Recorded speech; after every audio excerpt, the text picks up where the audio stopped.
tuwing pagbubukas ng klase ngayong taon, sinisiguro ng kapulisan ng Police Regional Office 6 ang kaligtasan ng mga mag-aaral, guro at mga magulang upang ito'y tiyaking maayos ang daloy ng pagbabalik ng mga estudyante sa kanilang paaralan. Hinimok din ng PNP ang publiko na manatiling mapagmatyag at makipagtulungan sa mga otoridad sa pamamagitan ng pag-uulat ng kahina-hinalang aktibidad upang mapanatili ang katahimikan at kaayusan sa panahon ng pasukan. Yan ang balitang hatid ni Patrolwoman Charmaine Balunsan.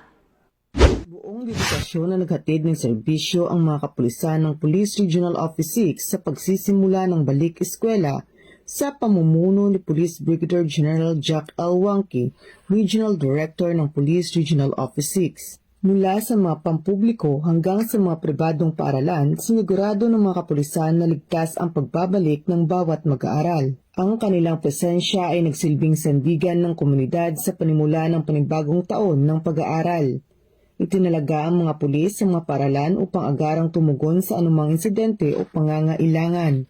Hindi lamang sila nakabantay, nakahanda rin sila na umalalay at magsilbing katuwang ng mga guro at magulang sa pangangalaga sa mga estudyante. Ang hakbang na ito ay bahagi ng mas malawak na pangako ng pambansang pulisya na tiyakin ang kaligtasan ng bawat Pilipino, lalo na ang mga kabataang muling bumabalik sa paaralan upang mangarap at matuto. Patuloy ang malasakit at paghahatid ng serbisyo ng ating kapulisan upang mapanatili ang isang bansang ligtas para sa bawat Pilipino.